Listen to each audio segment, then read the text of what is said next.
का बहुत ही बहुत अभिनंदन, सादर कोट सा प्रणाम। उनका बहुत ही बहुत स्वागत। वो हम लोगों के बीच में आए और हम लोगों का मार्गदर्शन करें। डॉक्टर मनु आर्य जी, आइए, स्वागतम।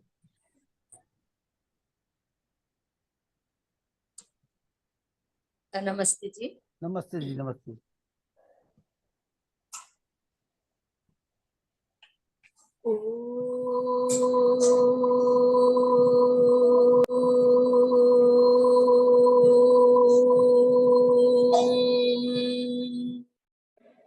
यां मेधां देवगणाः पितरश्चोपासते तयामामद्य मेधयाग्ने मेधाविनं कुरु।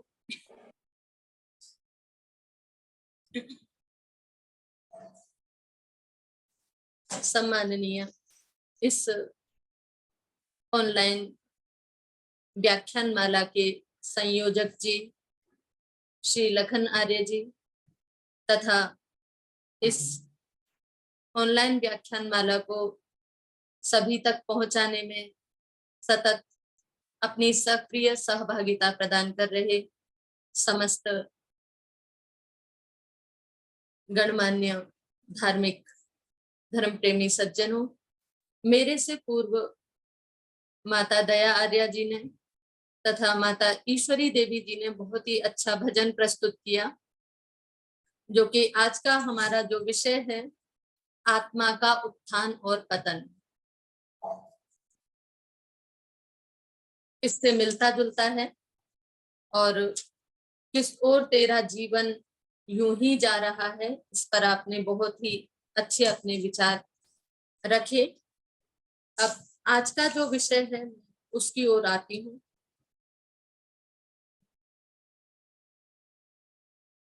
हम सभी जानते हैं कि आत्मा नित्य है, शाश्वत है, कभी नहीं मरने वाला है। कठोपनिषद में आता है अजो नित्यः शाश्वतो अयं पुराणः न जायते म्रियते वा विपश्चिन्नायं भूत्वा भवितो वा न भूयः। अजो नित्यः शाश्वतो वा पुराणः न हन्यते हन्यमाने शरीरे। ये आत्मा जो है कभी नहीं मरता है और न कभी उत्पन्न है। ये क्या है? अविकारी है, अविनाशी है, नित्य है, शाश्वत है। तो फिर इसमें उत्थान और पतन की जो बात हम आज कर रहे हैं, आत्मा में तो संभव नहीं है, क्योंकि वो तो नित्य है। योग दर्शन भी कहता है कि चिति शक्ति अपरिणामिनी अप्रतिसंक्रमा दर्शित विषया शुद्धा च अनंता च। यानी ये चेतन जो पुरुष है यानी जीवात्मा है, ये परिणाम रहित है। इसमें परिणाम यानी विकार, जिसको कहें हम परिवर्तन, वो नहीं होते। परिवर्तन, परिणाम, विकार ऐसी वस्तु में होते हैं जो नित्य नहीं है। जैसे हम दूध है, दूध में यदि खट्टा डाल दें, मट्ठा डाल दें तो वो जम जाएगा, उसका परिणाम हो जाएगा, वो दही के रूप में हमारे बीच में आ जाएगा। फिर उसमें भी यदि कुछ और कर दें तो वो किसी और रूप में आ जाएगा।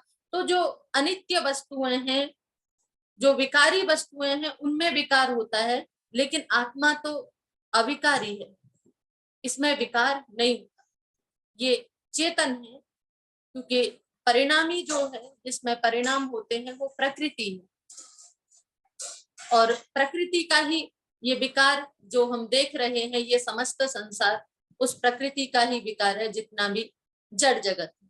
तो जब चेतन आत्मा ऐसा है जिसमें परिणाम नहीं है, विकार नहीं है, और फिर हम उसमें विकार की, परिणाम की बात कर रहे हैं, यानी उत्थान की और पतन की बात कर रहे हैं, यानी इस हिसाब से तो आत्मा में उत्थान और पतन कैसे कहेंगे, कैसे कहा जा सकता है? पर फिर भी उत्थान और पतन होता है। वेद का ही मंत्र कहता है उत्क्रामातः पुरुषः मावमंस्था। हे पुरुष, तू ऊपर को उठ, नीचे मत गिर। यानी वेद भी कह रहा है ऊपर उठना है, नीचे नहीं गिरना है। तो ये उठने और गिरने की बातें किस प्रकार की, किसके लिए? क्या आत्मा में उत्थान पतन होता है? इसको हम यहाँ देखेंगे, क्योंकि आत्मा के शाश्वत स्वरूप से हम सभी परिचित हैं। आत्मा में उत्थान और पतन होता है, और उस उत्थान और पतन के कारण होते हैं संस्कार, विद्या, कर्म, वृत्ति, विचार। ये तत्व ऐसे हैं, इनके आधार पर हम इस बात का आकलन करेंगे कि आत्मा का उत्थान होता है या पतन होता है। संस्कार अच्छे और बुरे दोनों प्रकार के होते हैं। अच्छे संस्कार भी होते हैं, बुरे संस्कार भी होते हैं। योग दर्शन में संस्कारों की 5 अवस्थाएं बताई हैं। कुछ संस्कार ऐसे होते हैं जो वर्तमान में कार्य कर रहे हैं, यानी जो प्रभावी स्थिति में चल रहे हैं। अभी जैसे हम प्रवचन कर रहे हैं या आप सभी सुन रहे हैं, तो आप सभी, क्योंकि ये विषय थोड़ा सा आध्यात्मिकता से युक्त है, इस प्रकार के विषयों में लोगों की रुचि नहीं होती है, पर आप सभी इस विषय को सुनने के लिए उपस्थित हैं, तो निश्चित मानिए आपके आध्यात्मिकता के संस्कार चल रहे हैं, आपकी आध्यात्मिक जो प्रवृत्ति है वो जागी हुई है। दूसरे प्रकार के ऐसे संस्कार होते हैं जो नीचे दबे रहते हैं और समय आने पर उभर आते हैं। इसको हम ऐसे समझ सकते हैं जैसे बथुए का बीज होता है, एक साल भर दबा रहता है, जब अक्टूबर नवंबर का महीना आता है उसका समय आया और वो उग आता है, पैदा हो जाता है। तो ऐसे ही संस्कारों को, कुछ संस्कार उनको अनुकूल वातावरण जब मिलता है, यथा योग्य उनके परिवेश मिलता है, उनके जैसी संगति मिल जाती है, तो जो विचार प्रकट हो जाते हैं, जो दबे हुए संस्कार हैं वो उद्बुद्ध हो जाते हैं, जाग जाते हैं। और कुछ ऐसे होते हैं जिनको हम वर्तमान के अपने कार्यों के द्वारा, अपनी तपस्या के द्वारा, अपने तप के द्वारा, अपने त्याग के द्वारा कमजोर कर देते हैं, नष्ट कर देते हैं। अब विचार यहाँ पर ये आ जाता है कि ये जो संस्कार हैं ये उत्पन्न कैसे होते हैं। इन संस्कारों के उत्पन्न होने के पीछे जो कार्य करता है वो है विद्या, या तो विद्या या अविद्या। यदि अच्छे संस्कार हैं तो निश्चित मानिए उनकी उत्पत्ति का कारण है विद्या, और यदि बुरे संस्कार हैं तो उनकी उत्पत्ति का कारण है अविद्या। यानी जैसे राग है, द्वेष है, अभिनिवेश आदि जो क्लेश बताए गए हैं योग दर्शन में, ये सभी उत्पन्न होते हैं अविद्या से, और इन्हीं को हम कुसंस्कार के नाम से कहते हैं। एक संस्कार संस्कृत जो कि आत्मा को भी पुनीत कर देता है, पवित्र कर देता है, और दूसरा है कुसंस्कार। तो जितने विद्या से उत्पन्न होने वाले संस्कार हैं वो संस्कार सुसंस्कार कहलाते हैं। और जो हमारे संस्कार होते हैं, प्रश्न आता है ये संस्कार जो विद्या के माध्यम से हो रहे हैं ये कैसे पैदा हो रहे हैं। जो वृत्ति विचारों को पैदा करती है, यानी जैसे हमारे संस्कार होते हैं वैसा ही व्यक्ति कार्य करता है। यानी मान लीजिए वर्तमान में मैं इस अध्यात्म विद्या को पढ़ पा रही हूँ, आप तक पहुंचा पा रही हूँ, इसका कारण है मेरे कुछ उस प्रकार के संस्कार उद्बुद्ध हैं, जागृत हैं, जो कुछ पूर्व जन्म के संस्कार रहे होंगे कि मुझे गुरुकुल में पढ़ने का सौभाग्य मिला, वहां से मुझे ये आर्ट्स विद्या को पढ़ने का सौभाग्य मिला, और जो मेरे अध्यात्म के संस्कार थे, जो विद्या के संस्कार थे, वो जागृत हुए। उनसे जो मेरी विचारधारा है वो बनती चली गई। यानी एक शब्द है, एक संस्कृत में श्लोक आता है, यद मनसा ध्यायति तद वाचा वदति, यद वाचा वदति तद कर्मणा करोति, यद कर्मणा करोति तद अभिसंबध्यते। यानी जैसा व्यक्ति मन में चिंतन करता है वैसा ही वाणी से बोलता है, और जैसा वाणी से बोलता है वैसा ही फिर कर्म में हो जाता है, और वही अभिसंपद्यते, यानी वही एक चिट्ठी के रूप में हमारे अंतःकरण पर अंकित हो जाता है, लिख जाता है, और वो जन्म जन्मांतरों के लिए सुरक्षित हो जाता है, जिसको हम संस्कार के नाम से कहते हैं। अब ये मन में विचार कहाँ से आते हैं? मन में विचारों का आना भी हमारे संस्कारों पर ही निर्भर करता है, और हर एक व्यक्ति के संस्कार अलग अलग होते हैं।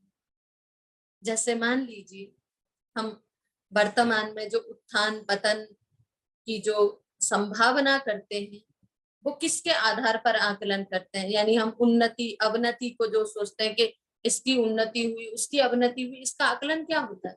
हमारा आकलन होता है धन से। किसी के पास में कितना धन है, कितनी गाड़ियां हैं, कितने उसके पास में फ्लैट है, कितना रुपया है, कितना पैसा है, इनसे हम भौतिक उन्नति का तो आकलन कर सकते हैं, पर आत्मा के उत्थान का, आत्मा की उन्नति का आकलन भौतिक वस्तुओं से नहीं हो सकता। ये तो जीवन जीने के संसाधन है। कोई कितना अरबपति है या कोई सामान्य धन कमाने वाला है, यदि अरबपति है तो अरबपति होने से जो है वो उसका उत्थान नहीं हुआ है, उसकी उन्नति नहीं हुई है। यदि सामान्य धन वाला है तो वो पतित नहीं है। यानी धन की अधिकता या धन की न्यूनता व्यक्ति को उत्थान और पतन नहीं करती है। उत्थान और पतन का मापदंड तो भौतिक साधनों से कुछ अलग है। ये भौतिक उन्नति के तो आधार हो सकते हैं, लेकिन आध्यात्मिक उन्नति के आधार या आत्मा के उत्थान के ये आधार नहीं है। आत्मा के उत्थान के आधार क्या है? वो है विद्या, कर्म, वृत्ति, संस्कार। विद्या की जब चर्चा आती है, आप ईशोपनिषद देखेंगे तो वहां पर भी प्रसंग आता है, विद्याम च यस्तद्वेदो भयं सह। या जब हम कठोपनिषद में जाते हैं तो वहां पर श्रेय और प्रेय मार्ग के रूप में वर्णन कर देते हैं। या हम मुंडकोपनिषद में जाते हैं तो वहां दो प्रकार की विद्याओं की चर्चा है, एक पराविद्या और एक अपराविद्या। द्वे विद्ये वेदितव्ये पराच अपराच। यानी जो अपरा विद्या है, जिसको हम भौतिक विद्या कहते हैं, यानी हम इसको ऐसे देख लेते हैं, किसी व्यक्ति को गणित आता है, किसी को मनोविज्ञान आता है, किसी को भूगोल आता है। अब जो भूगोल वाला जो व्यक्ति है वो ये तो जानता है कितने देश हैं, उनकी राजधानियां क्या क्या है, उनकी भाषाएं क्या हैं, कहाँ पर सर्दी पड़ती है, कहाँ पर गर्मी पड़ती है, कहाँ पर पहाड़ है, कहाँ नदियां हैं, कितनी नदियां हैं, सारे भूगोल का उसे जानना। उसे जाना, क्या इस जानने से उसके अंदर कुछ परिवर्तन आया? क्या उसकी इच्छाओं में परिवर्तन आया? क्या उसका द्वेष हटा? क्या उसका छल हटा? क्या कपट हटा? नहीं हटा। ये केवल बाहरी ज्ञान है जो घूमने फिरने, वृत्तियों को चंचल करने के लिए जो है पर्याप्त होता है। तो भौतिक विद्या अलग चीज है, अभौतिक विद्या अलग चीज है, जिसको कि पराविद्या के नाम से कहते हैं। यानी संसार से संबंधित जितना भी ज्ञान विज्ञान है, किसी भी प्रकार का ज्ञान विज्ञान हो, वो सारा का सारा भौतिक विद्या में आ जाता है। जब तक वो विद्या ईश्वर को प्राप्त कराने वाली नहीं है, आत्म स्वरूप आत्म साक्षात्कार कराने वाली नहीं है, तब तक जो है वो पराविद्या नहीं है। स्वामी दयानंद जी वेदों का मुख्य प्रयोजन बताते हैं, वेदानां मुख्य तात्पर्यो ईश्वरो अस्ति। हम जानते हैं सभी, ईश्वर वेदों में जो है नित्य शाश्वत ज्ञान विज्ञान है, यानी दुनिया का सारा ज्ञान विज्ञान वेदों में है। और वेदों को हम पढ़ते इसीलिए हैं कि हमें विद्या की प्राप्ति हो जाए, जो हमारी अविद्या है वो दूर हो जाए। और वो विद्या हमें क्यों चाहिए, वो स्वामी जी ने बता दिया कि ईश्वर प्राप्ति के लिए चाहिए। वेदों का मुख्य प्रयोजन ही ईश्वर की प्राप्ति करना है। तो उस विद्या को, ईश्वर को, जीव को, प्रकृति को, मुक्ति को, बंधन को, विवेक को, इन सब को जो यथार्थ रूप में जान लेता है वो है विद्या। इसके विपरीत यदि ईश्वर, जीव, प्रकृति, अपना स्वयं का स्वरूप इन सबको नहीं जान पाता है तो उसने विद्या को प्राप्त नहीं किया है, वो संसार में ही भटक रहा है। इसी से जो है किसी के उत्थान या पतन का आकलन होता है, यानी विद्या से पता चलता है कि हमारी किस प्रकार की विद्या है, किस स्तर की विद्या है। यही विद्या बताती है कि हम कितनी उन्नति को प्राप्त हुए हैं, कितनी अवनति को प्राप्त हुए हैं। महाभारत का एक पात्र है दुर्योधन, आप सभी उससे परिचित हैं। दुर्योधन की विद्या, उसने भी गुरु द्रोणाचार्य से विद्या अध्ययन किया है और अर्जुन ने भी गुरु द्रोणाचार्य से विद्या अध्ययन किया है, लेकिन दोनों की विद्याओं में जमीन आसमान का अंतर है। दुर्योधन जो है शाब्दिक ज्ञान तो जानता है, वो जानता है जानामि धर्मम न च मे प्रवृत्ति, जानामि अधर्मम न च मे निवृत्ति। मैं धर्म जानता हूं और अधर्म को भी जानता हूं, पर मैं धर्म की ओर प्रवृत्त नहीं हो सकता और अधर्म से निवृत्त नहीं हो सकता, क्योंकि मेरी संस्कार, मेरी विद्या मुझे धर्म से अलग यानी अधर्म की ओर ले जाने वाले हैं, अधर्म की ओर चला रहे हैं, अधर्म की ओर गति करवा रहे हैं। यानी विद्या किसी की उन्नति का आधार होता है। और कौन सी उन्नति? आत्मा की उन्नति, आत्मा का उत्थान। दूसरा तत्व है हमारा जिसके आधार पर हम ये समझे कि आत्मा का उत्थान हो रहा है या पतन, दूसरा है वो है कर्म। कर्म के माध्यम से हम जानते हैं, और कर्म है 3 प्रकार के, पाप रूप कर्म, पुण्य रूप कर्म और तीसरे हो जाते हैं मिश्रित कर्म। मैं इसको यहाँ बहुत सीधी सी सरल सी भाषा में कहूं तो जिन कर्मों को करने में ईश्वर की आज्ञा का पालन होता है, वेद की आज्ञा का पालन होता है, निश्चित मानिए वे पुण्य कारक कर्म है।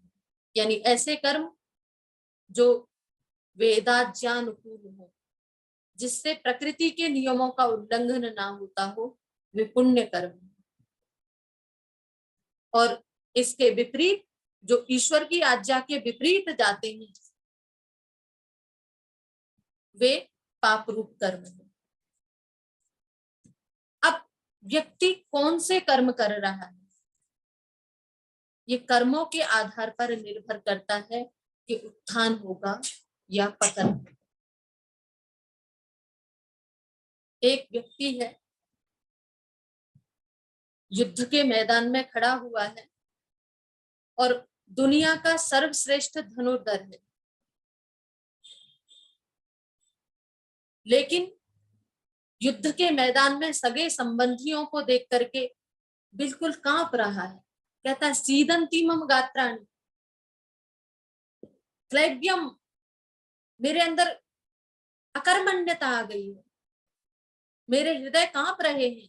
गांडीवम संसते हस्तात् त्वक्चैव परिदह्यते बेबथुश्च शरीरे में रोमहर्षश्च जायते। ऐसी स्थिति हो गई है, श्री कृष्ण जी के आगे आत्मसमर्पण कर देता है कि मेरे बस में युद्ध करना नहीं है, मेरे तो हाथ पांव कांप रहे हैं, मैं तो पसीना पसीना हो रहा हूं। ऐसा धनुर्धर जिससे सारी दुनिया कांपती थी। अब यहाँ उसका कर्म क्या है, कर्तव्य क्या है? एक क्षत्रिय, एक योद्धा का कर्तव्य होता है कि यदि वो युद्ध भूमि में है तो युद्ध करे। अब जो अर्जुन के अंदर जो विचार आ रहे हैं, जो पलायन के विचार आ रहे हैं, ये उसको पतन की ओर ले जाने वाले विचार हैं, क्योंकि वो अपने कर्म से, कर्तव्य से विमुख हो रहा है। लेकिन जब भगवान श्री कृष्ण उसको यथार्थ का बोध कराते हैं, उसकी अकर्मण्यता को दूर करते हैं, उसके कर्तव्य का बोध कराते हैं, तो वो पुनः धनुष उठा करके युद्ध करने के लिए तैयार हो जाता है। और युद्ध ही नहीं करता, इतिहास को बदल करके रख देता है।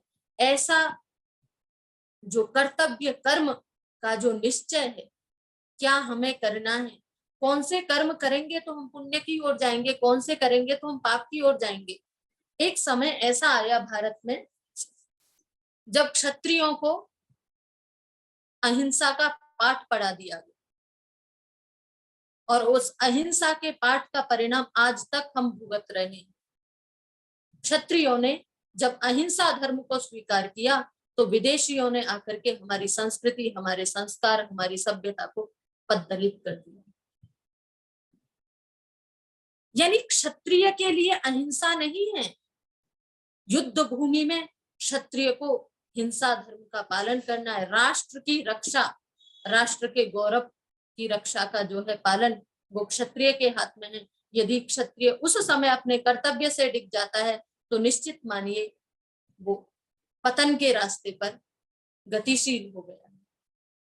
तो हमें कर्मों की ओर ध्यान देना है। ऐसे कर्म करने हैं जिनसे आत्मा का उत्थान हो, उन्नति हो।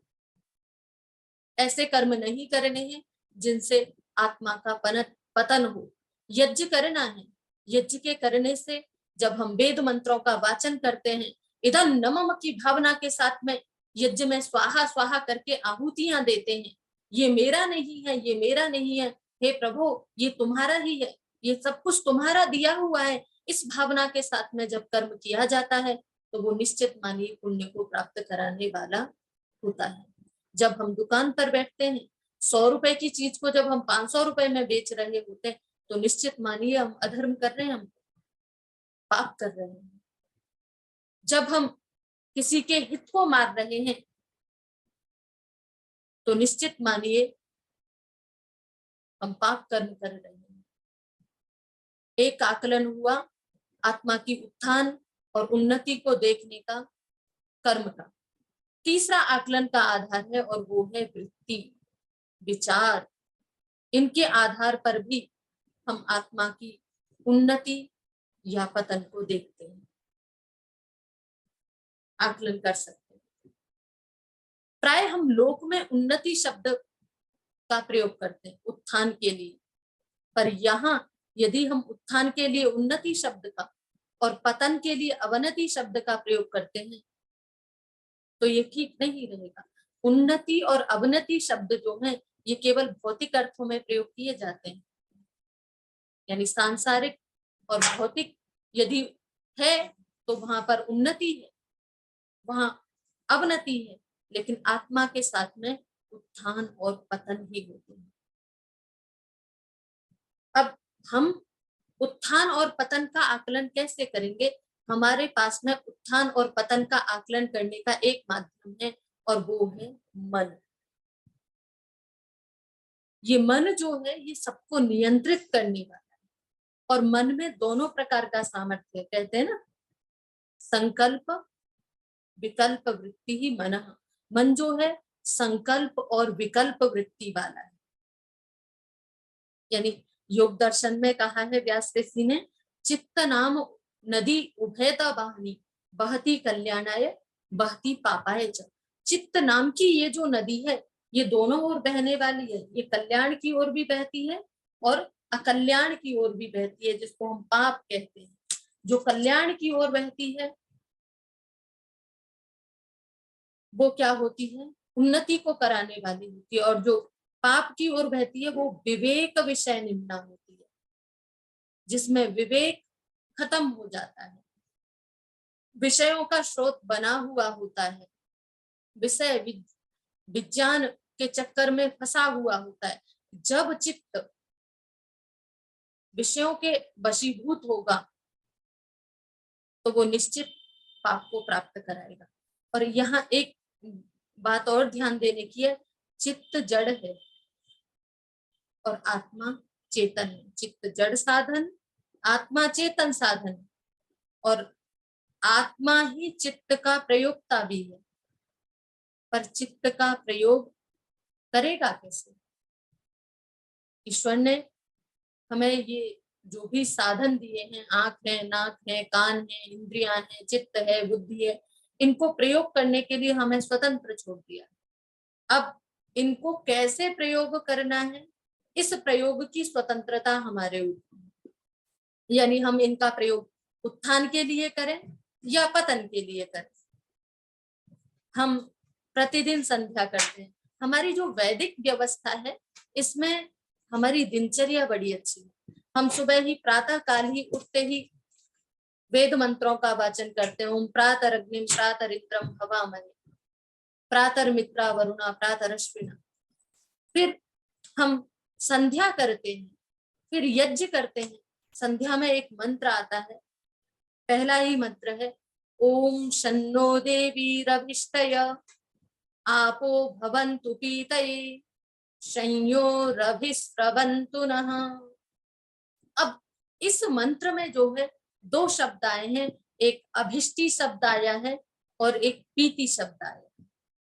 अब यहाँ जो अभिष्टि शब्द है उसका अर्थ है इच्छित, वांछित सुख, यानी जो सुख हमें चाहिए, यानी जो सुख हमें प्रत्यक्ष रूप से दिख रहे हैं।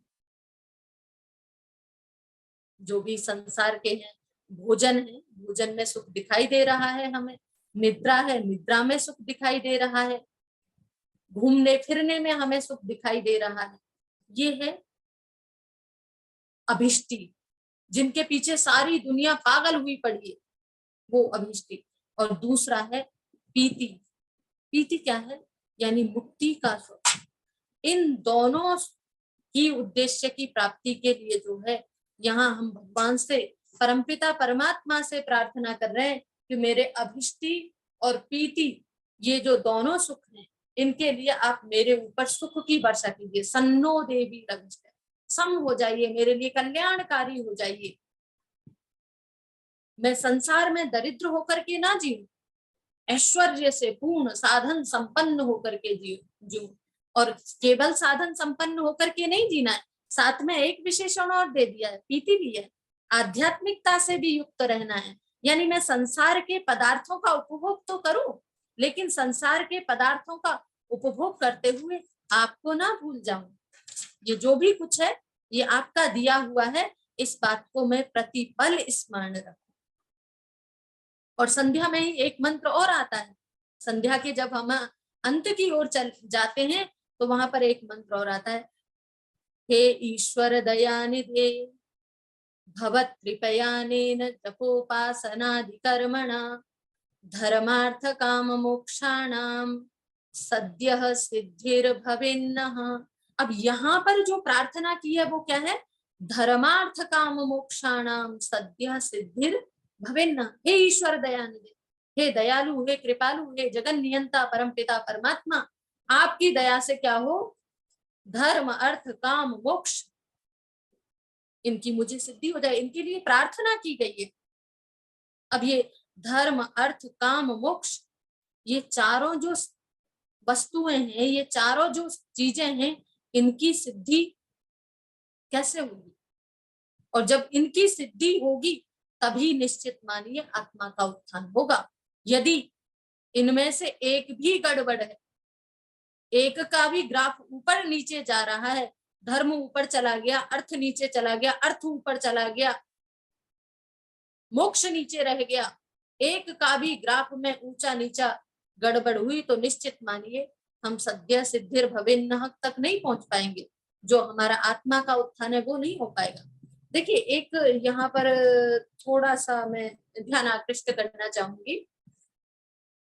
कई बार जो है हम आध्यात्मिकता की चर्चा करते करते जो है इस बात को भूल जाते हैं और केवल निरी जो है हम आध्यात्मिकता पर आ जाते हैं और जो भौतिक संसाधन है उनकी अवहेलना, उपेक्षा शुरू कर देते हैं। और भौतिक संसाधनों की नहीं, यहाँ तक कि हम अपने शरीर की भी उपेक्षा, अवहेलना शुरू कर देते हैं। लेकिन परमपिता परमात्मा बार बार जो है ऐश्वर्य से युक्त होने की बात करता है। यानी जहां पर भी कहीं पर बात है वो दोनों को साथ में लेकर के चलने की है, भौतिक ऐश्वर्य को भी और आध्यात्मिक ऐश्वर्य को भी। निश्चित मानिए बिना भौतिक ऐश्वर्य के आध्यात्मिक ऐश्वर्य तक नहीं पहुंच पाएंगे। भौतिक ऐश्वर्य यानी जब तक हमारे पास में ढंग से खाने पीने रहने आने जाने के संसाधन नहीं है, या मैं इसको इस रूप में देख सकती हूँ, आज हम ये सब ऑनलाइन बैठ करके व्याख्यान को सुन रहे हैं, सुन पा रहे हैं, इसमें जो वर्तमान टेक्नोलॉजी है इसका कितना बड़ा हाथ है। यदि ये टेक्नोलॉजी हमारे पास में ना हो, यानी ये एक ऐश्वर्य है, भौतिक ऐश्वर्य है, और इस भौतिक ऐश्वर्य का हम सही रूपों में सदुपयोग कर रहे हैं, तो भौतिक ऐश्वर्य भी आवश्यक है। भौतिक ऐश्वर्य पूर्वक ही आध्यात्मिक ऐश्वर्य की तरफ बढ़ा जाता है। जब व्यक्ति भौतिक ऐश्वर्य से विरक्त हो जाता है, क्योंकि जब तक किसी चीज को भोगता नहीं है तब तक विरक्ति नहीं होती है, तो जब भौतिक ऐश्वर्य से विरक्त हो जाएगा तब जो है आध्यात्मिक ऐश्वर्य की ओर गति करेगा। ये मानव का स्वभाव है, जब तक किसी चीज से बोर नहीं होता है तब तक जो है उसे आगे की ओर गति नहीं होती, आगे की चीज की इच्छा नहीं होती है। और दूसरा जो ये हम यहाँ पर अभिष्टि यानी ये जो सांसारिक साधन है इनकी प्राप्ति, और जो पीति यानी मुक्ति, जो बंधनों से दूर होने की प्राप्ति के लिए प्रयास करते हैं, और वो प्रयास जब हम करेंगे करते करते, यानी ऐसा नहीं है कि हमने आज प्रार्थना की और हमें तत्काल जो है उसका फल मिल जाएगा।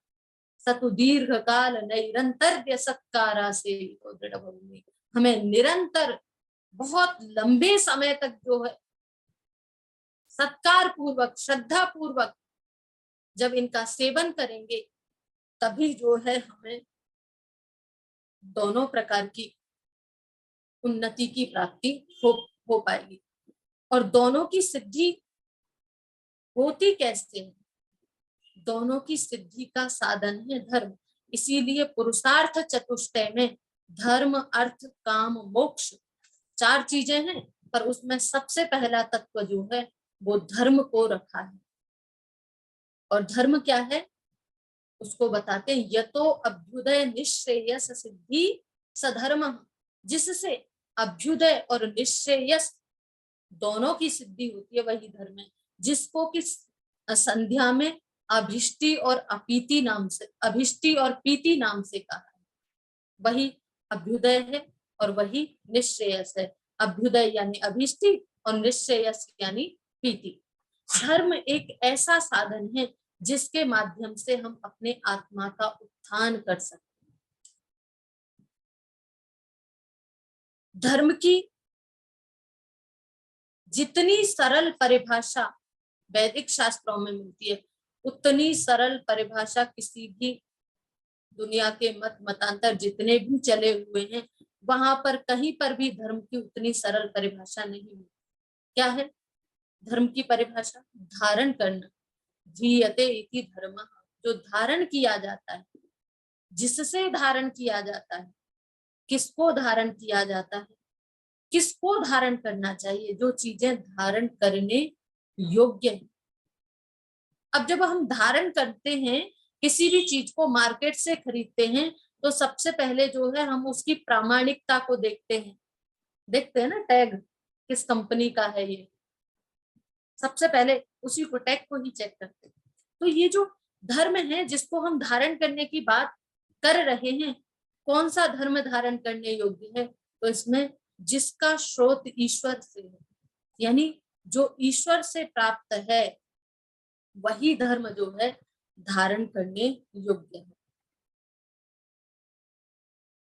अब देखना है ईश्वर कैसा है, ईश्वर का कैसा धर्म है, ईश्वर में क्या क्या है जिसको हम धारण कर पाए। ईश्वर के जब हम गुणों को देखते हैं, महर्षि स्वामी दयानंद जी ने ईश्वर के बहुत सारे गुण बताए हैं। ज्यादा हम कहीं नहीं जाएं तो आर्य समाज के दूसरे नियम को ही उठा करके देखना। ईश्वर सच्चिदानंद स्वरूप, न्यायकारी, दयालु, अजन्मा, अनंत, इतने सारे विशेषण जो हैं ईश्वर के बता दिए हैं। यानी ईश्वर कैसा है? न्यायकारी है। कैसा है? दयालु है। कैसा है? कल्याण करने वाला है। कैसा है? रुद्र है। जो दुष्ट व्यक्ति हैं उनको रुलाता भी है, और जो अच्छे व्यक्ति हैं उनके लिए शिव है, कल्याण करने वाला है, मंगल है। तो ईश्वर के जो ये गुण हैं, दयालुता है, करुणा है, उदारता है, ममता है, इन गुणों को धारण करना। अब जब हम इन गुणों को धारण करेंगे तो उससे आएगा क्या, हमें मिलेगा क्या?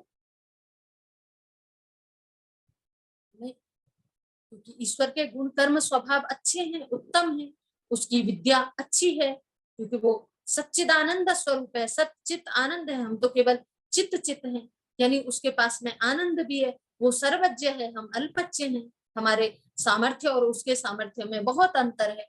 तो जब हम ईश्वर का स्मरण करेंगे, ईश्वर के गुणों को धारण करेंगे, उसकी विद्या को धारण करेंगे, उसके आनंद को धारण करेंगे, तो जितनी मात्रा में हम इन सब चीजों को धारण करते चले जाएंगे, उतने उतने जो है हम उत्थान के मार्ग पर अग्रसर होते चले जाएंगे, उतना उतना जो है हमारे आत्मा का उत्थान होता चला जाएगा।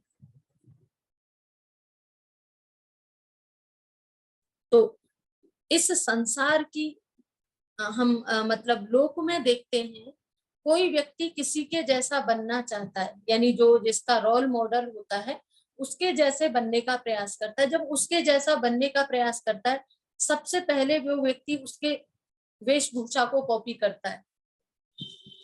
फिर उसको लगता है कि मैं वेशभूषा को कॉपी करके भी उसके जैसा दिख तो पा रहा हूँ, लेकिन उसके जैसी मान मर्यादा प्रतिष्ठा सम्मान में जो लोक में मिल रहा है वो मुझे नहीं प्राप्त हो रहा।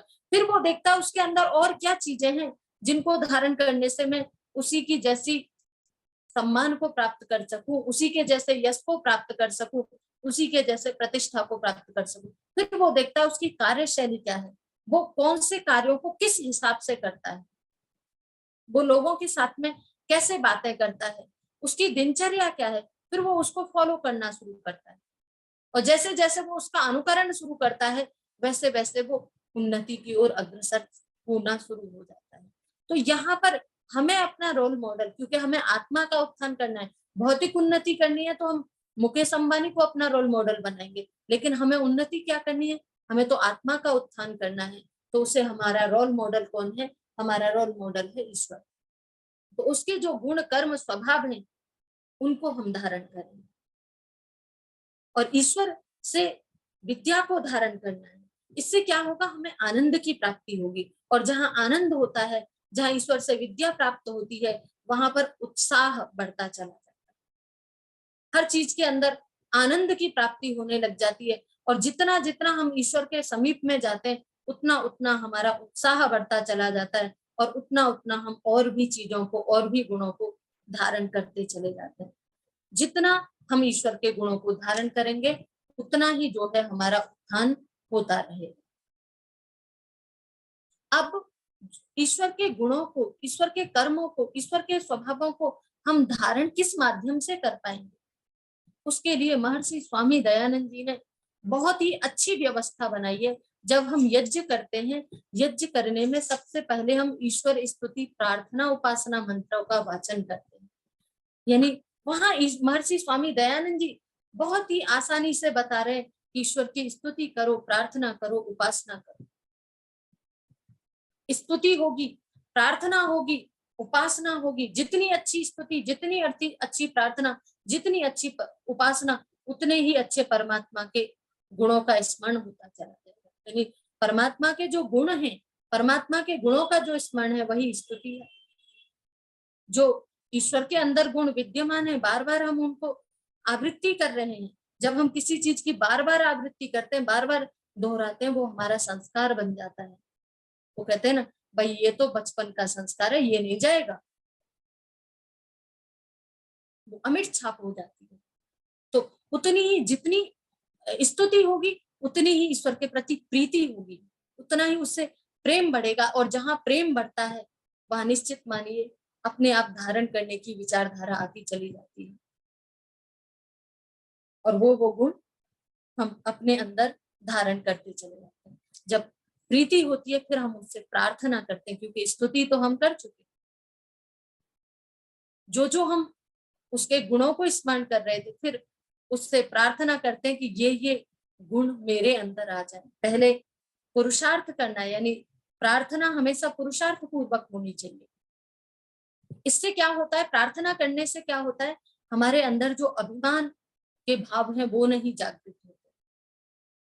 हमारे अंदर ये भावना बन जाती है कि जो कुछ भी देने वाला है वो परमपिता परमात्मा देने वाला है, जो कुछ भी मुझे मिल रहा है वो सब उसी की कृपा से मिल रहा है। इसी को हम ईश्वर प्रणिधान भी कहते हैं। यानी हर एक क्रिया कल कर्म जो है अपना उसको समर्पित करते चले जाना, ये उत्थान के लिए अत्यंत आवश्यक है।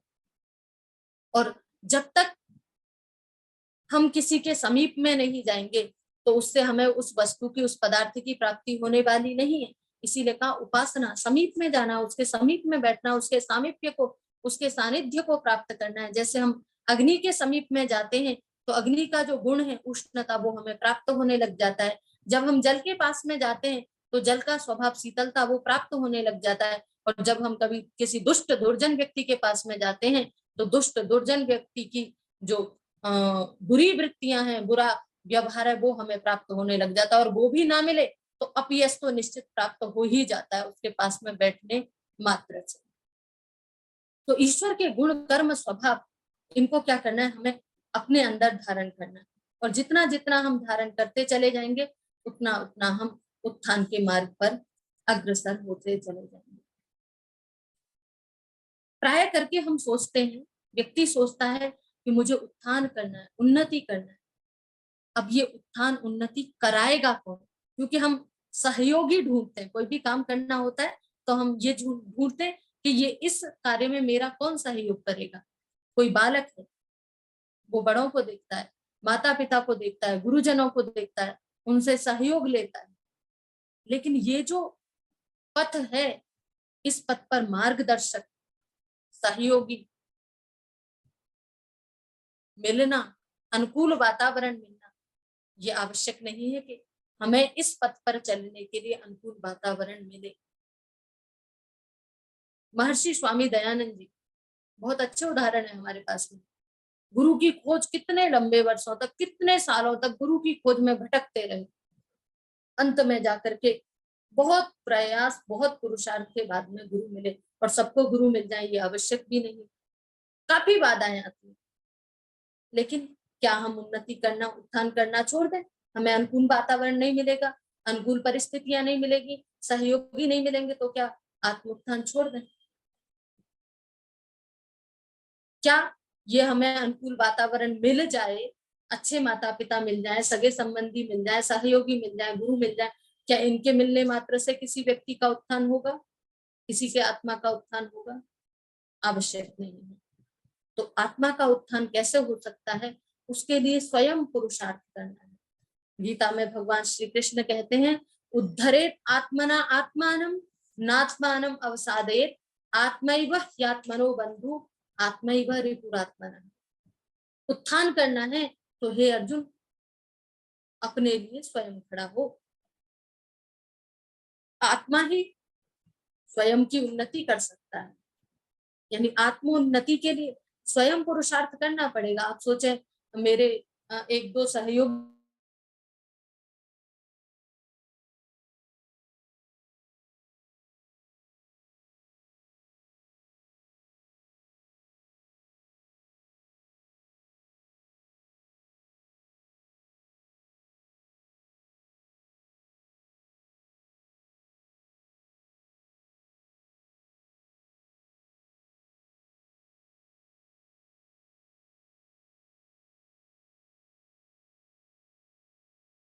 वास्तव में वो सभी अच्छे से इस विषय को सुन पा रहे हैं।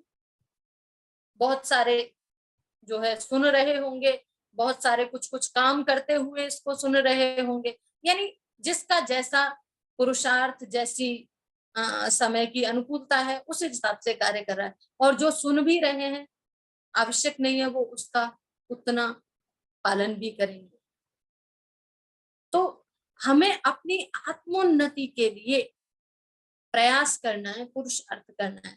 तो यहाँ पर दो बिंदु थे, एक तो आत्म उत्थान और दूसरा बिंदु था आत्मा का पतन। तो हमने आत्मा का उत्थान कैसे होता है इसको जाना। विद्या है, संस्कार है, वृत्तियां है, कर्म है, इनसे आत्मा का उत्थान होता है। अब थोड़ी सी चर्चा जो है आत्मा के पतन की ओर मैं लेकर के जाना चाहूंगी।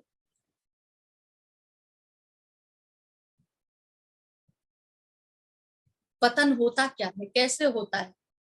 वेद में एक मंत्र आता है, असूर्या नाम ते लोका अंधेन तमसा वृताः तास्ते प्रेत्यापि गच्छन्ति ये के चात्म हनोजन। यहाँ इस मंत्र में एक शब्द आया आत्म हनोजन, यानी जो आत्मा हंता लोभ। अब हम जो पीछे चर्चा कर रहे थे, हम वहां कह रहे थे आत्मा नित्य है, आत्मा मरता नहीं है, और यहाँ कह रहे हैं आत्महना। गीता में भी भगवान श्री कृष्ण कहते हैं, नैनम छिन्दन्ति शस्त्राणि नैनम दहति पावक न चैनम क्लेदयन्त्यापो न शोषयति मारुत। और वेद मंत्र कह रहा है कि आत्महनन जन। तो ये आत्महनन है क्या? क्योंकि आत्मा को काटा चीरा फाड़ा तो जा नहीं सकता है, तो ये आत्महन है अपनी आत्मा को, अपने विचारों को मार देना। यानी मान लीजिए कई बार व्यक्ति के मन में अच्छे कर्म करने की इच्छा होती है, इच्छा हुई कि आज से मैं दैनिक यज्ञ प्रारंभ करूंगा। आलस्य के वशीभूत होकर के चलो कल से कर लेंगे, फिर वो कल पता नहीं कब आता है। आत्मा के अच्छे विचार आए थे, उन अच्छे विचारों को दबा दिया। कई बार व्यक्ति इस प्रकार से अपने आप करता है, कई बार अड़ोस पड़ोस को देख करके जो है अपनी अच्छी इच्छाओं को दबा देता है। जब देखता है भाई पड़ोसी क्या कहेंगे, ये कहेंगे अरे बड़ा धार्मिक बनता फिर रहा है। तो इस कारण से जब हम क्या करते हैं, हमारे मन में उठने वाली जो अच्छे संस्कार हैं, अच्छे कर्म हैं, उनको जब हम दबा देते हैं तो ये हो जाता है आत्महनन। यानी आत्मा के हित चिंतन का त्याग कर देना। एक दूसरा अर्थ इसका ये भी है, यानी आत्मा की हानि कब होती है? जब व्यक्ति आत्मा का हित चिंतन नहीं करता, आत्मा के हित चिंतन को शरीर इंद्रिय मन बुद्धि घर परिवार के लिए त्याग देता है। आत्मा का हित चिंतन करना था और ऐसी स्थिति बनी, या तो अपने आत्मा के बारे में सोचे, या घर वालों के बारे में सोचे, या शरीर के बारे में सोचे। तो शरीर को महत्व दिया, घर वालों को महत्व दिया, परिवार को महत्व दिया, आत्मा को छोड़ दिया। तो क्या हो गया? आत्महनन हो गया। और आत्मा की जो इच्छाएं हैं, क्योंकि मनुष्य का जो आत्मा है, महर्षि स्वामी दयानंद जी लिखते हैं, वो सत्य असत्य को जानने वाला है, लेकिन हठ दुराग्रह छल कपट के वशीभूत होकर के वो असत्य की ओर झुक जाता है। और जब असत्य की ओर झुका तभी जो है आत्महनन हो गया। एक सत्य बोलने के लाभ और असत्य से होने वाली हानि आपको बताती हूँ। क्योंकि असत्य बोलना आत्मा का हनन करना है, आत्मा का पतन कराएगा, और सत्य बोलना जो है वो आत्मा की उन्नति कराएगा। जो सत्य बोलता है व्यक्ति वो बड़ा सुखी रहता है। कारण सत्य बोलने वाले को चीजें बहुत कम याद रखनी पड़ती है, बातें बहुत कम याद रखनी पड़ती है। जो झूठ बोलता है उसको बहुत याद रखना पड़ता है, क्योंकि झूठ बोलेगा आपसे कुछ और कहेगा, लखन भैया से कुछ और कहेगा, दया माता जी से कुछ और कहेगा, उनसे कुछ और कहेगा। फिर उसको याद रखना पड़ेगा किससे क्या कहा। उसको भय रहेगा कहीं मेरे मुंह से गलती से किसी के सामने कोई दूसरी बात ना निकल जाए। हर समय अशांति में रहेगा, डर में रहेगा, भय में रहेगा। और जो सत्य बोलेगा वो सबसे एक ही जैसी बात बोलेगा, यथार्थे वांग मनसी, जैसे मन में है वैसे वाणी में है, जैसे वाणी में है वैसे कर्म में है। उसको किसी का डर ही नहीं। बहुत सुखी। सत्य बोलने के बहुत फायदे हैं, पर फिर भी लोग जो है असत्य की ओर झुक जाते हैं। और असत्य बोलने से निश्चित मानिए नुकसान ही होता है। और कब झुकता है? जब उसको लगता है ना भौतिक साधन के लिए कि यदि मैंने सत्य बोला तो मेरा नुकसान हो जाएगा। यानी कोई ग्राहक आया दुकानदार के पास में और बोला ये कैसी वस्तु है, और पता है कि खराब हो चुकी है। बोलेगा नहीं नहीं बढ़िया है, एकदम बढ़िया है, आप लेके जाइए, बहुत बढ़िया है।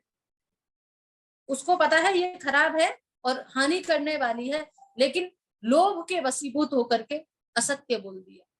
और कई बार व्यक्ति जो है लोभ में आकर के असत्यवादियों का सहयोग करते, असत्य बोलने के लिए प्रेरित हो जाते हैं।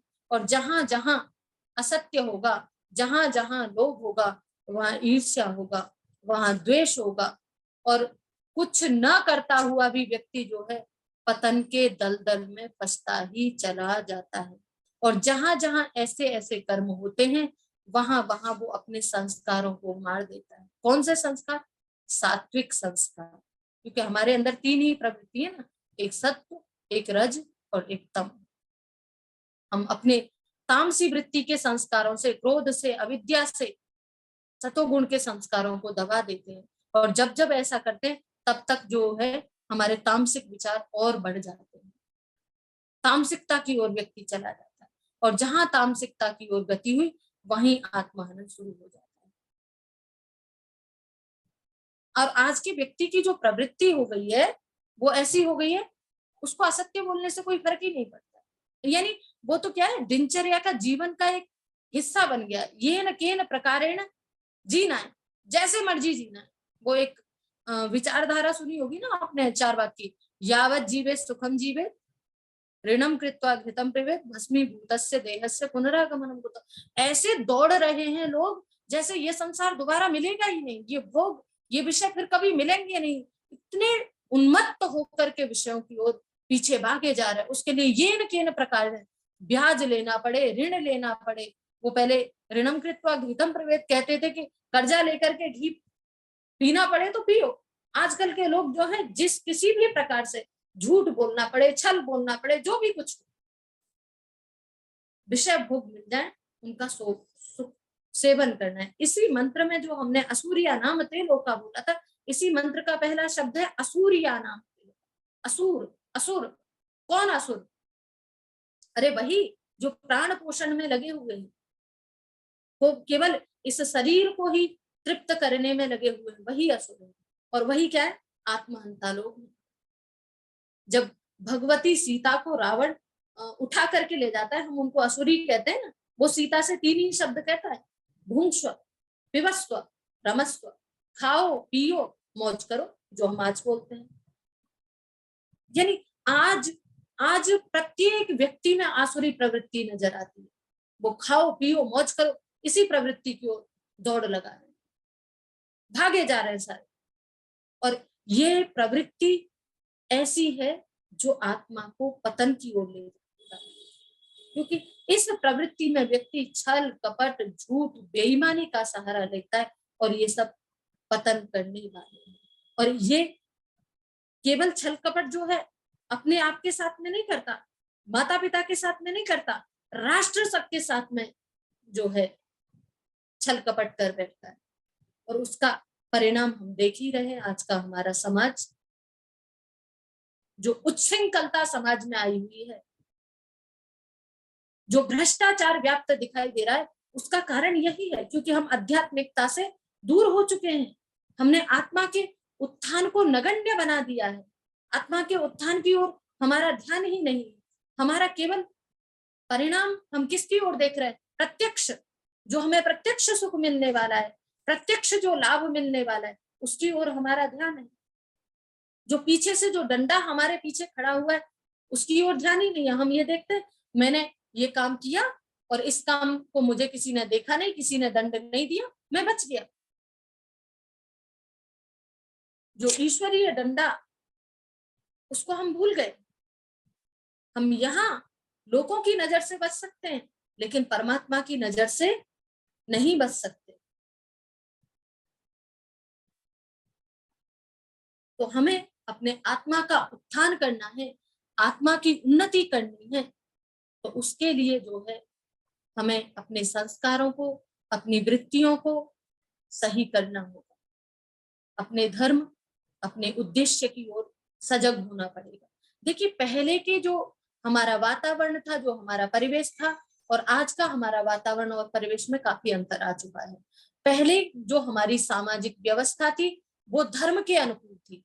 पहले का हमारा जो वर्णाश्रम व्यवस्थाओं का पालन होता था, जो भगवान श्री राम के समय का जो समाज देखने को मिलता है, उस समय सभी लोग धार्मिक प्रवृत्ति के थे। कुछ एक लोग थे जो आसुरी प्रवृत्ति वाले थे, लेकिन आज के समाज में आसुरी प्रवृत्ति ज्यादा है, धार्मिक प्रवृत्ति कम है। आसुरी प्रवृत्ति से तात्पर्य है यहाँ पर अपने शरीर के पोषण में लगे रहना, आत्मा की उन्नति की ओर ध्यान न देना। जिस दिन व्यक्ति आत्मा की उन्नति की ओर ध्यान देने लग जाएगा, आत्मोत्थान की ओर ध्यान देने लग जाएगा, निश्चित मानिए समाज में जितनी भी अनियमितताएं दिख रही हैं, समाज में जितनी भी उच्छृंखलताएं दिख रही हैं, ये सभी समाप्त हो जाएंगी। इन सभी उच्छृंखलताओं का, अज्ञानताओं का कारण है हम विद्या से दूर हैं, हम परमपिता परमात्मा से दूर होते चले जा रहे हैं और हमें आत्म उत्थान करना है। और आत्म उत्थान हमको करना ही पड़ेगा। आज करें, कल करें, परसों करें, यानी किसी न किसी जन्म में निश्चित हमें आत्म उत्थान करना है। तो क्यों ना हम आज से ही, अभी से आत्म उत्थान की ओर प्रयास करें, अपनी आत्मा का उत्थान करें और पतन की ओर ले जाने वाले जो कारक हैं उनसे बचें। आज के लिए इतना ही। आप सभी ने मेरे विचारों को बहुत ही शांतिपूर्वक, तन्मयता के साथ में सुना। आप सभी का बहुत बहुत धन्यवाद। विशेषकर श्री लखन आर्य जी का और इन जिनके माध्यम से मेरा आपसे संबंध हुआ, माता मिथिलेश गौड़ जी जो आप खुर्जा से हैं, आप सभी का बहुत बहुत धन्यवाद। और आप आज के इस उद्बोधन से यदि हम कुछ प्रेरणा ले सके, अपने जीवन में उत्थान कर सके, इसी आशा के साथ में मैं आप सभी को पुनः नमन करती हूँ। बहुत बहुत आभार डॉक्टर मनु जी, जो हमारे खुर्जा डिग्री कॉलेज में आप पदस्थ हैं और मिथिलेश गौड़ जी के माध्यम से हमने आपसे वार्तालाप किया। आइए डॉक्टर प्रेम सचदेवा जी। जी प्रेम सचदेवा जी। ओम ओम। सादर प्रणाम। और एक प्रश्न आया है, मनु जी देख लीजिए थोड़ा सा उसमें चैट बॉक्स जी में। जी डॉक्टर जी, मैंने आपको शुरू से अंत तक बड़ी तन्मयता के साथ सुना। आप बहुत ही विदुषी हैं और आपने समा बांध दिया पूरे विषय को ऐसे लेकर, और आत्मा में हम आत्म विभोर हो गए। बहुत बहुत धन्यवाद, बहुत बहुत साधुवाद। वीडियो इसी बंद है प्रकार- आपका, वीडियो बंद है सचदेवा जी, जी वीडियो बंद है आपका। ओ जी जी जी जी, वीडियो मैंने चला दिया, सॉरी। तो मैं बहुत बहुत साधुवाद देता हूँ, आशीर्वाद देता हूँ। इसी प्रकार आप बढ़े आगे और वैदिक धर्म की उन्नति हो, शिखर पर जाएगा। ये आप जैसे विदुषी जब यहाँ हैं तो वैदिक धर्म को कोई छेड़ नहीं सकता, ये बिल्कुल शिखर पर जाएगा ही जाएगा। और हमारे लखनलाल जी इसको पहुंचाने में बहुत ही तत्पर। और ये देखिए, कहीं भी हो, चाहे प्लेटफॉर्म पे हो, चाहे बस में हो, चाहे गाड़ी में हो, इस प्रोग्राम को कभी भी नहीं छोड़ते। ये साधुवाद के पात्र। धन्यवाद। बहुत बहुत आभार। एक प्रश्न आया हुआ है सुरेश गर्ग जी का। जी जी। वैदिक संस्कृति के अनुसार एक व्यवसायी को कितना लाभ लेकर बेचना चाहिए, कृपया मार्गदर्शन करें। देखिए, मुझे एकदम पूरा पूरा तो वो याद नहीं है, पर जब मैं मनुस्मृति पढ़ रही थी तो उस समय मैंने पढ़ा था। इसमें क्या है कि एक तो ये है कि जितना हमारा जो भी खर्चा लागत लगती है उसके हिसाब, उसके अलावा जो है 2% का लाभ, मुझे याद है कि 2% जो है हम उस पर लाभ के साथ में उस वस्तु को बेचें। पर आजकल जो है ये बहुत ही नगण्य होता जा रहा है। जैसे मैं एक बार मैंने एक शॉल खरीदा 5 दिन पहले, सेम शॉल खरीदने के लिए मैं उसी दुकान पर गई। वो शॉल उसने मुझे 250 रुपए का दिया था और मैं 5 दिन बाद उसी शॉल को खरीदने उस दुकान पर गई तो उस शॉल पर जो है 500 रुपए का टैग लगा पाया। और क्योंकि वो दुकान हमारे गुरुकुल के परिचित की थी, हम सामान वहीं से लाते थे, मैंने सीधे बोला, मैंने कहा भैया 5 दिन पहले तो ये 250 रुपए का था, आज 500 रुपए का हो गया। बोले चलो आपके लिए 250 रुपए का। अब आप इसमें अनुमान लगा सकते हैं कि ये कितने प्रतिशत लाभ कमाने की चेष्टा होगी। वो 250 पर भी कितना लाभ कमा रहे होंगे और उस 250 वाले को ही 500 का करके कितना लाभ कमा रहे होंगे।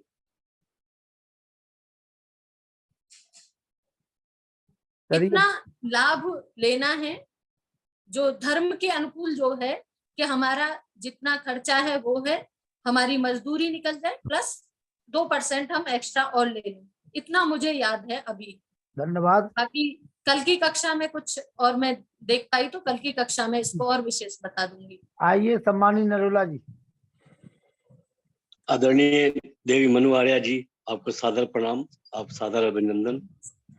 लखनलाल आर्य जी, प्रेम से देवा जी, वेद प्रकाश जी, चंद्रकांता जी, पुरुषोत्तम मुनि, दयासुंदर शास्त्री जी, राकेश आर्य जी, इन सबको और सभी आर्यजनों को सादर प्रणाम। वास्तव में ही आदरणीय मनु आर्य जी ने धर्म, ईश्वरीय गुणों के ऊपर, संस्कारों के ऊपर, भक्ति के क्या उपादान है, स्तुति, प्रार्थना और उपासना के ऊपर बड़ा अच्छा व्याख्यान दिया। बहुत ही प्रेरणादायक और उपयोगी व्याख्यान रहा है आपका। वास्तव में आपका कहना बिल्कुल सही है कि अगर हम इन सभी गुणों को, ईश्वरीय गुणों को अगर हम सभी पालन करते हैं तो समाज से बहुत सारी अनियमितताएं दूर हो सकती हैं, समाज की बुराइयां दूर होकर हम एक अच्छे भविष्य की ओर चल सकते हैं और ये संसार जो है कुछ और सुंदर बन सकता है रहने के लिए। आपने जो मार्गदर्शन दिया उसके लिए आपका बहुत बहुत धन्यवाद, तो बहुत बहुत अभिनंदन। धन्यवाद। आइए थापर जी, वीडियो खोल लीजिए। थापर जी, जी थापर जी वीडियो खोल लीजिए। नमस्ते जी। नमस्ते जी, आइए। आदरणीय मनु आर्य जी का बहुत बहुत धन्यवाद। मुझे मैसेज प्राप्त हुआ था कीर्ति आर्य जी से, तो इसमें जुड़ गया मैं। तो आज वैसे तो दैनिक अग्निहोत्री हूं मैं और जो कार्य होता है वो करता हूं, परंतु आज का जो व्याख्यान रहा उसमें पढ़ते तो हम भी रहते हैं, स्वाध्याय हमारा भी अच्छा है, तो इसमें कुछ ऐसा विशेष नहीं, परंतु जो एक चीज सीखने को मिल गई, रोज हम हवन करते हैं, रोज ईश्वर स्तुति प्रार्थना उपासना के 8 मंत्र करते हैं, उनको पूरा स्मरण है, सब कुछ है, परंतु उनके ऊपर कभी ध्यान नहीं दिया कि वो, जैसे अभी मनु आर्य जी ने बताया कि अगर उसके ऊपर ध्यान देंगे तो उसी से हमारी स्तुति प्रार्थना उपासना से ही ईश्वर से, उससे संपर्क हमारा बढ़ सकता है, ईश्वर से हमारी प्रीति बढ़ सकती है। वो हमने आज तक किया नहीं, करते जा रहे हैं, स्वाध्याय भी करते हैं, सब करते, परंतु ये छोटी सी चीज पर ध्यान नहीं दिया। अगर इस पर ध्यान देंगे तो मुझे लगता है फिर उन्नति ज्यादा हो जाती है। अभी जैसे केनोपनिषद में एक श्लोक आता है, इह चेद वेदिदत् सत्यमस्ति नो चेदियः महति विनष्टि भूतेषु भूतेषु विचित्य धीराः प्रेत्यास्मात् लोकात् अमृता भवन्ति। संसार में हम जाते हैं, हम देखते हैं कुत्ता, बिल्ली सुंदर दिखती है उसको प्यार करते हैं, कुत्ते का बच्चा सुंदर दिखता है उसको प्यार करते हैं, परंतु हम उसको मंत्र, ये जो मंत्र बोलता है हमें, इह चेद वेदिदत् सत्यमस्ति भूतेषु भूतेषु विचित्य धीराः प्रेत्यास्मात् लोकात् अमृता भवन्ति। भूत को अगर हम देख करके उससे हम कुछ सीखना चाहें कि ये कुत्ता बिल्ली क्यों बना, तो शायद हम उत्थान ज्यादा कर सकते हैं, परंतु हमारा मार्ग दूसरा हो जाता है, जैसा आचार्य जी ने बताया। तो बहुत बहुत धन्यवाद आचार्य जी का आज का व्याख्यान देने के लिए। नमस्ते जी। बहुत बहुत आभार हेमदेव देवाय थापर जी, आगे भी आप जुड़ते रहिए, ऐसी अपेक्षा करते हैं हम आपसे। जी हाँ जी, लिंक यही रहता है, हमेशा यही लिंक रहता है जी। हाँ जी। राज किशोरी सिंह जी, जी वीडियो खोल लीजिए।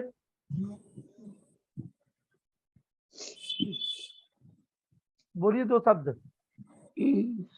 हाँ जी, बोल रहे हैं, लेकिन वीडियो खुल नहीं पा रहा। कोई बात नहीं, आ जाइए।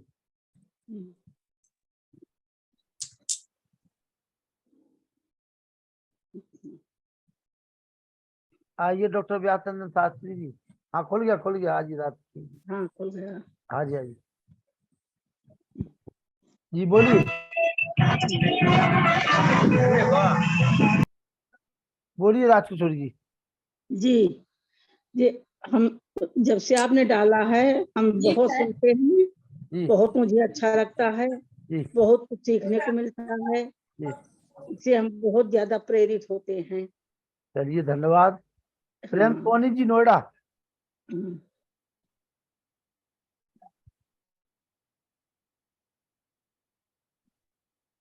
प्रेम सोनी जी आइए। मुनि जी,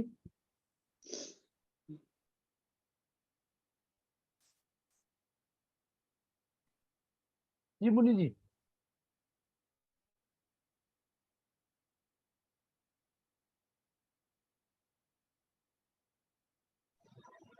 जी मुनि जी। ओम जी। ओम वेदाहमेतं पुरुषं महांतं आदित्यवर्णं तं सः परस्तात् तमेव विदित्वा मृत्युमेति नान्य पंथा विद्यते अयनाय। आज का उद्बोधन हमारी बहन डॉक्टर मनु आर्या जी बहुत अपने सरल शब्दों में लगातार अनुक्रमण को बनाते हुए एक प्रकार से संबोधन हमारे बीच में रखा है और तमाम विषयों को इस सूत्र में परोते हुए चले गए हैं आप। तो एक बात का ध्यान आता है विद्या के लिए जिन्होंने कहा है तो एक सूत्र मिलता है सब विद्या या विमुक्त है। विद्या हमें ज्ञान के द्वारा कृत्य ज्ञानान मुक्ति जैसा कहा गया है ना, एक छोटे से स्टेज से लेकर के वो परमात्मा के पास तक पहुंचने का मार्ग प्रशस्त कर देती है। और विद्या का जैसा दुर्योधन का एक उदाहरण बहन जी ने दिया हुआ था, तो विद्या का प्रकाश कहते हैं कि जब विद्वानों में होता है तो वहां संवाद होता है। और विद्या वही है जैसे अर्जुन भी थे और दुर्योधन भी थे, पांडव थे और कौरव वंश के थे। वही विद्या का प्रकाश जब विद्वानों में होता है तो वहां संवाद बन जाता है, वही विवाद की जगह संवाद बन जाता है। और उसी विद्या को हम देखते हैं जब श्रेष्ठ पुरुषों के माध्यम से आपसी में चर्चा होती है तो वो वाद होता है। वादे वादे जाते तत्वबोधा प्रबोधा। निरुक्तकार कहता है कि बात के ऊपर बात करें फिर उसके ऊपर वो कहते हैं बाल की खाल उधेड़ना। नहीं भाई इसका ऐसे कैसे हो सकता है। तो जहाँ सामंजस्य, चार लोग मिलकर के सामंजस्य का बात रखते हैं तो वहां हमें सत्य का ज्ञान पैदा हो जाता है, फिर उससे हमें कोई वंचित नहीं कर पाता है। और वही विषय लेकर के आज हमारी बहन जी ने हम लोगों को इससे लाभान्वित किया हुआ है। आइए शांति पाठ सभी के लिए साधुवाद। और बहुत ही सुंदर विद्या के बारे में बताया। विद्या विवादाय धनस्य मादाय शक्ति परेशान परिपीड़नाय खलस्य साधु विपरीत मेदम दानाय अनाय साक्षराय। चलो शांति पाठ करो बेटा।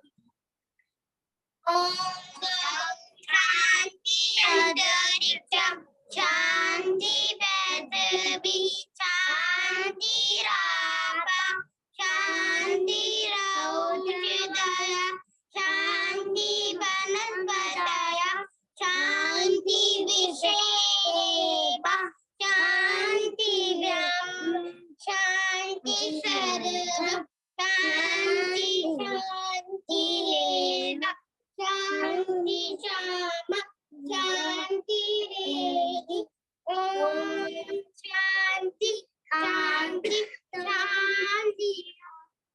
जो बोले सोवे सत्य सनातन धर्म की जय।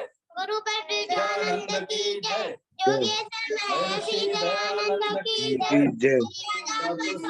श्री रामचंद्र की जय। योगेश्वर श्री कृष्णचंद्र की जय। पंडित लेखराम की जय। स्वामी सत्यानंद की जय। स्वामी आत्मानंद की जय। भारत माता की जय। गौ माता की रक्षा हो पालन हो हर समाज अमर रहे। वेद की ज्योति जलती रहे ओम का झंडा ऊंचा रहे। आयु के मार्ग और भारत को समझो अभियान की जय। बड़ा धनी वैदिक अभिवादन सबको नमस्ते। सादर नमस्ते। बच्चों को क्या माइक खोल दिए सभी के नमस्ते कर लीजिए एक दूसरे से। बच्चों को प्यार सभी के माइक खोल दिए हमने। जूनियर रियान जी बहुत बहुत प्यार। आज तो बड़ा अच्छा जोश मिला दोनों भैया भाइयों ने। नमस्ते जी मनु जी, नमस्ते मनु जी, नमस्ते नमस्ते नमस्ते के लिए बहुत बहुत धन्यवाद, साधुवाद। बहुत दिनों में एक नाम सुना था बहन जी के द्वारा जी। देखने के लिए अगर वो उपस्थित हैं। नमस्ते गौर जी बहन जी नमस्ते जी भाई साहब। भैया जी नमस्ते। सभी के लिए नमस्ते। नमस्ते मनु जी, बहुत अच्छा लगा सुन के आपका प्रवचन। नमस्ते बहन जी नमस्ते। हमारे भैया नमस्ते माता से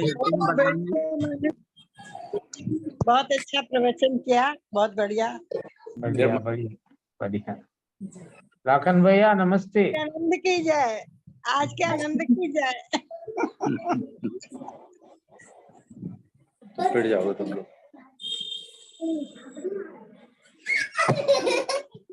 नमस्ते जी, शिवरात्रि। शिवरात्रि, नमस्ते शिवरात्रि जी। तरीके लिए भैया। नमस्ते।